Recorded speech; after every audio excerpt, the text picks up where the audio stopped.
We're going to talk about homeostasis and feedback. So first of all, what is homeostasis? It's maintaining stable internal environment even when the internal or external environment does change. So homeostasis involves dynamic equilibrium. What does that mean? That means it's not static. It doesn't stay the same 100% of the time. There is an up and down within a range that's accepted by our body. So we may say normal body temperature is 98.6 degrees Celsius, but that doesn't literally mean that it is 100% of the time 98.6. It will fluctuate within a range that our body accepts, and only when it goes outside that range will our body intervene to maintain homeostasis.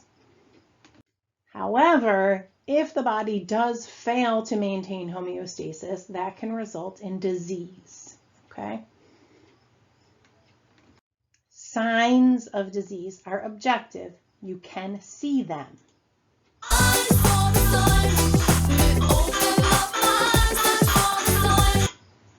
Okay, so we can see them, we can measure them, we can verify them. We may need to do blood work to see the white cell count is low. We might need to do an x-ray to see the broken bone or do an MRI to see the tumor. But regardless, we can see it, we can verify it. What about symptoms? Symptoms are different. They are subjective, so they cannot be seen, measured, or verified. Essentially, you have to trust the patient that they are experiencing these things, like chills, like depression, like pain, exhaustion, or numbness. Signs and symptoms of inflammation, objective and subjective. So some can be verified and some cannot. Heat and warmth typically is a sign because you can feel it and will feel the warmth. Redness, can see it, a sign. Swelling, can see it, a sign. Pain, symptom. Doesn't mean it doesn't exist, just means it is not a sign, it's a symptom.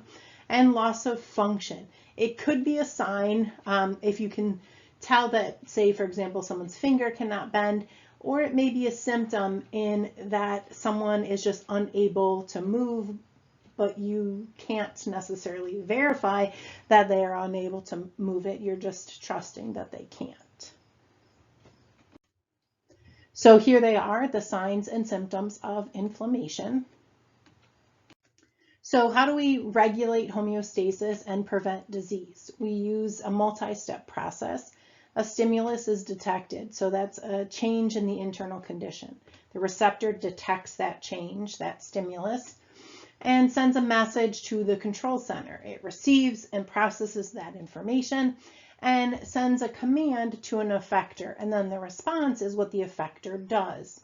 Like you might shiver or move your arm. Now there are two types of feedback. We have negative feedback, which is a return to homeostasis. It maintains a set point, but normally within a range, and it's very common. Positive feedback does not return the body to homeostasis. In fact, it moves it further away. But why? To resolve a crisis. And it's rare and temporary. So let's look at some examples.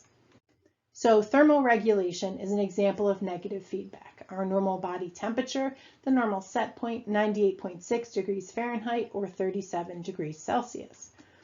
If our body detects a high temperature, we will start to sweat, our blood vessels will dilate, and in turn, that will lower our body temperature and return it to homeostasis. On the flip side, if a low temperature is detected, we will shiver and our blood vessels will constrict, and in turn, that will raise the body temperature and return us back to that set point or homeostasis. Other examples of negative feedback set points deal with blood sugar, blood pressure, blood pH, blood oxygen percent, and with our pulse. Now, childbirth is an example of positive feedback. So what happens is that the fetus presses on the cervix, it causes oxytocin to be released. That causes the uterus to contract, which causes the fetus to press on the cervix, which causes more oxytocin to be released. And it continues until the baby is eventually born. So why is this positive feedback? Because it's resolving a crisis, need to deliver the baby, and it moves the body further from homeostasis. So those oxytocin levels are going to keep elevating. So childbirth with oxytocin levels, fever as to resolve a crisis of being sick, our menstrual cycle, hormone levels are rising for ovulation and before menstruation, and blood clotting, the crisis is stopping bleeding. So those are our positive feedback examples. So why do you think negative feedback is more common? This is the question you're going to answer in class, but to get you thinking about it, it maintains homeostasis.